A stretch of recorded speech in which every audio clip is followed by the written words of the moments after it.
y'all. So today we got something to talk about. But before we get started, I want to give a quick shout out to the birthday gift for gifting me with my sacral bracelet. And it's already activated. It's good to go. I trust the energy, so of course I am rocking it. It came with a beautiful little message, talking to, pretty much giving you guidance on how to use it. So if you're interested in this bracelet, guess what? You can look down in the description and the link is there. All right. So y'all, the reason why I want to talk about this particular topic, and I'm not going to keep y'all long. It's just, y'all know how I got to gather my thoughts and things. But I know some of y'all are wondering, like, how the hell are we supposed to be spiritual? Or even consider spirituality when we're broke. We ain't got the money to do this.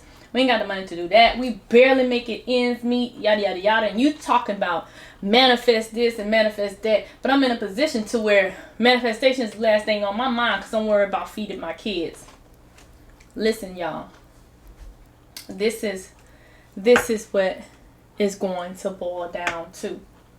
And this truth may not be the truth that you are wanting to hear, or it may not be a truth that you can even oblige right now. Like, it may not be something that you could, like, even do right now. But I'm telling you what's going to have to happen in order for you to get in a position to be able to manifest and do the things that you want to do and all of that stuff. There is going to be a season required of you. There's going to be some sacrifices required of you. And I say that because, and I'm talking sheer from experiences. All right. Like, before I became this manifestation queen, like, I had to get my ducks in a row. All right. I'm talking about a little bit about spirit soul. Like, spirit soul ain't had no easy life. Obviously, most intuitive people have not had an easy life. At the age of 16, I was displaced. My folks put me out the house. Period.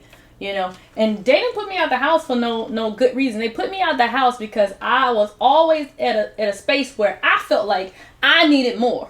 All right. So we were broke, fixed income. I ain't never seen nobody going to work, but I knew that some kind of way some money was coming in. All right.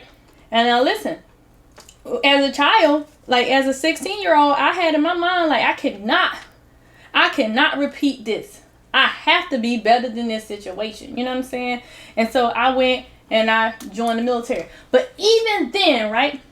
Even then when I joined the military, I didn't understand finances at all. Right? Because it doesn't matter. Like, it does not matter how much money you get. If you're bad with money, you're not going to keep none.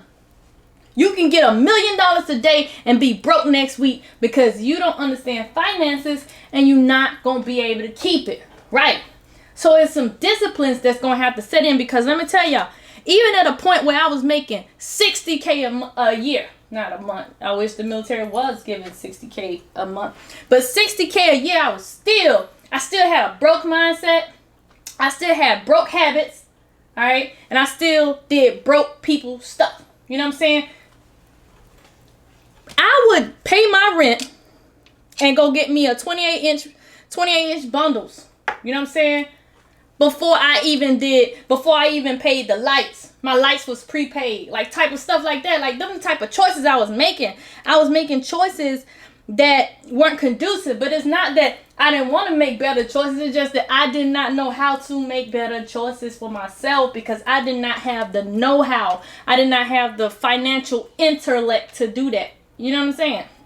All right, so it got to a point to where when I was a single mom, all right, my daughter was like, I want to say she was a few months old. I was still breastfeeding, right? I was still breastfeeding my daughter. This was like 10 years ago. It was like 10 years flew by too. But I was still breastfeeding my daughter, and I didn't have enough money to buy food for myself. I was just like eating like noodles, you know, small things that I could afford because my finance was so jacked up. Like I had renter center furniture. I had all kinds of stuff that I did not freaking need. Like I'm paying monthly on furniture that I didn't even need. And not only that, I had a furniture set in the garage that was perfectly fine, that was paid off. But oh, see, I was getting crunk. That was paid off. But I wanted the latest and greatest furniture. So I put myself in a financial freaking bind to the point where I could only eat noodles, hamburger helpers, and things like that, right? Well, that type of food does not give you the proper nutrients to produce milk. Did not know that, right? So I wasn't producing enough milk, so my baby was crying, she was hungry, she was this and that. It got so bad that I couldn't even afford formula, right? I couldn't even afford the formula for her, you know, to substitute for the breast milk, okay? So what I had to do was first thing I had to do, I had some carnation milk in my cabinet from a long time ago. I don't know, y'all know carnation milk lasts a long time. But I took that freaking carnation milk, y'all. I boiled some water. I poured that carnation milk inside of a pitcher jug. And then I poured like as much water that would go in the pitcher inside the jug and I mixed it all together, and that was her milk. And so what I had to do, I had to go talk to my supervisor, who is the first sergeant, but he's the one that's in charge of all of the soldiers within the company. And I told him, I said, listen, I said, I'm in a bad situation. Oh, and that weekend, my prepaid lights went out. Now, usually they don't cut your lights off on the weekend. This is when I was staying in Kansas. So this is a Kansas winter, y'all. Snow on the ground.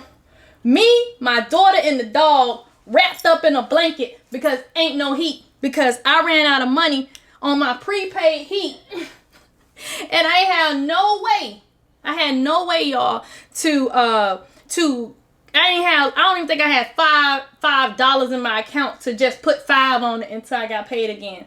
So I went to my supervisor and I was like, look, Top. I said, I'm in a bad situation. My finance is jacked up. The lights are off. The dog is starving. I'm starving. The baby is about to starve. I need help. This was a humbling experience. All right. So Top, doggone, the first sergeant, my supervisor, he comes and he was like, all right, we need to make up a plan. You know, and he didn't humiliate me. He just understood where I was at. Okay. So we made up a plan. He had me sit down and write out everything that was going on in my life, the budget, everything I was spending money on. Do y'all know I was spending money on Yoo-hoo milk? He said, if you crave chocolate milk that much, then you need to buy a gallon of chocolate milk for $1.29 and stop spending $2.79 on the 12-ounce bottle of Yoo-hoo. Is it Yoo-hoo or Yahoo? I don't know which one, but it was my favorite milk at the time. Right? Because I was living outside of my means, y'all. Living outside of my means, trying to take care of a kid, trying to keep up with my single lifestyle as a parent. That stuff does not work out. So then he said, what else is going on? He was like, I told him about how much I paid for my furniture. He said, you paying all this for furniture? I said, yes. He said, why do you have this furniture? And you got furniture in your garage. I said, I don't know, because I wanted new furniture. He said, you wanted new furniture, but you didn't need new furniture. And he said, you need to figure out the difference between a need and a want. You know? And so he helped me get that together. Man, this man grabbed his truck, took me to the furniture store. It's equivalent to Renter Center. It's Aaron's Furniture. And he took me to take the furniture back. And these people wiped all of the furniture debt clean. Didn't give me none of the money back that I paid. But wiped all the furniture debt clean. And then that was done. I ain't had to worry about that no more. Alright, so then I started looking at needs versus want. Alright. But at the same time, after I did the needs versus want, I was doing good. I had got my finances together. And guess what I did once I got a little extra money? Start repeating the same illiterate financial habits that I had repeated in the past. Because now I got more money, so I could do this and I could do that. So I started creating things for myself. My car was complete. I had 2 paid off Hondas.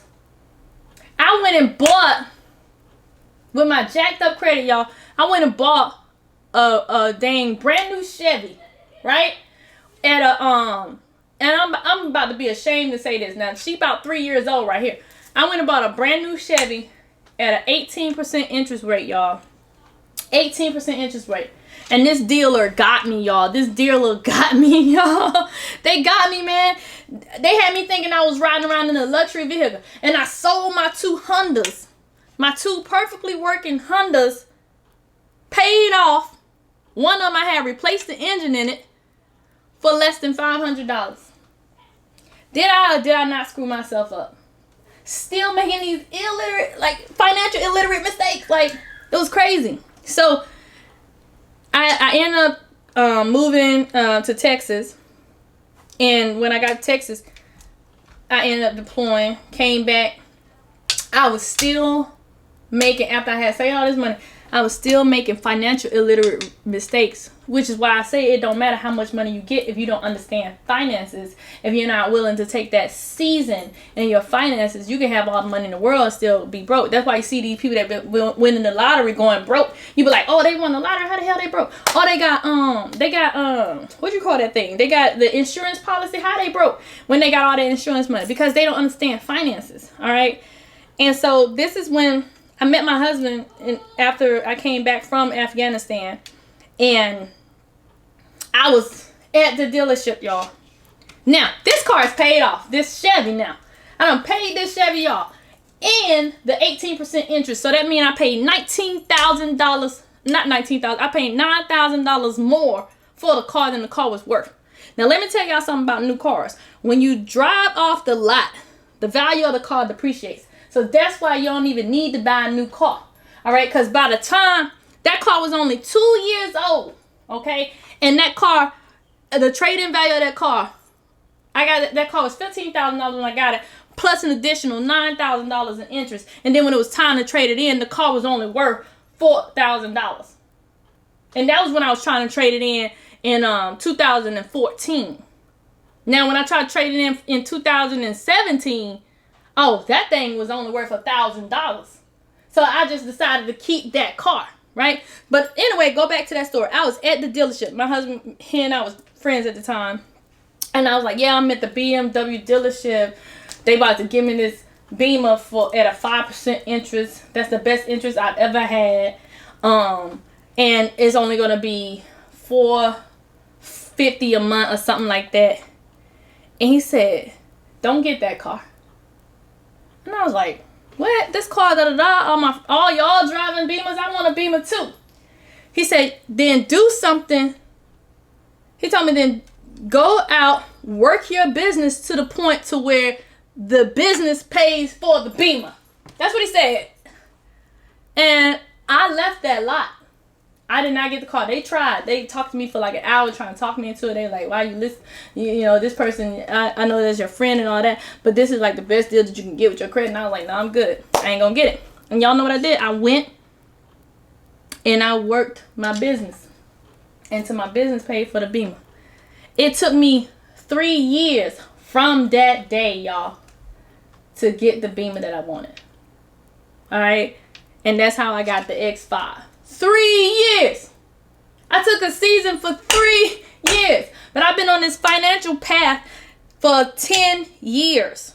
Okay? 10 years. And if y'all interested in like financial advice and all that, meet me on Patreon because my husband already did a whole spiel on finances. You can get access to that at the first tier. But anywho, 3 years before I got that Beamer. Boom. Got that Beamer, y'all. 2012 Beamer diesel with the M package, and I got it from some well-off people. Okay, it was great quality. Never had an issue with that X5, and I did not break the bank. The business paid me a stipend monthly, and that is what paid for the car. Y'all, I'm so glad I took that financial season. I got rid of the weaves, y'all. I took the weaves out. I had a little bitty afro about this big. And then I made an investment on this right here. I made a $700 investment on this, right? On my hair to get done. In that look from afro to locks. To sister locks. But this has saved me thousands. Because we're talking about me spending $300 or something on the bundle. Then $150 for somebody to put it in.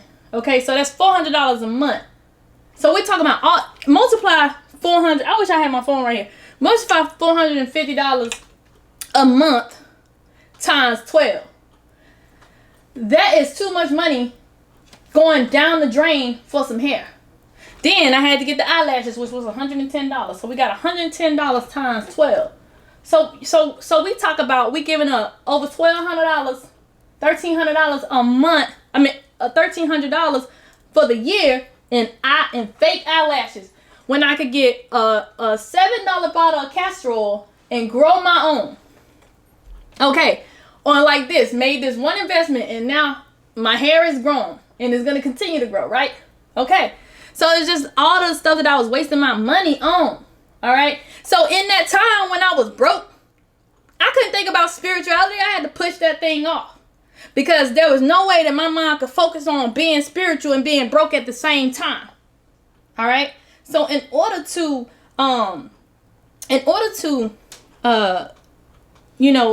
be able to be spiritual and focus hard on that thing while you broke, you're going to have to take seasons, and you're going to have to make sacrifices. So the discipline along with the practice is what's going to help you get there. All right. Because once I start seeing the silver lining of how all this stuff was coming together, how me, being practical about where I put my money, what I did with my money, understanding the input versus the output, understanding being upside down and this and that, working budgets and all that. Guess what? It was easier and easier for me to give thanks to the divine creator, right? It was easier for me to have that conversation. I know it's jacked up because some of y'all gonna be like, you're supposed to care about the divine creator, even if the divine creator is not doing nothing for you. But listen, sometimes it's hard to do that. Sometimes you can't give thanks because ain't nothing in front of you to be thankful for in your mind.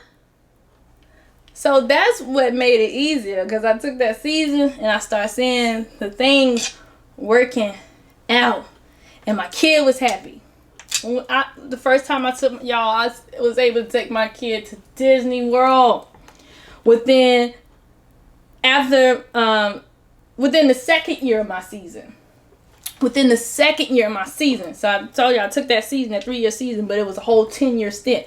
But within the second year of my season, my kid was 4 during the season, because she was 3 when actually within a year and a half of my season, I was able to put away enough to go to Disney World. But how I did it, I put in half. So I put in half, and my husband put in half. We was friends at the time, so he took his little boy and I took my little girl, and then boom, we was able to go to Disney World. Okay.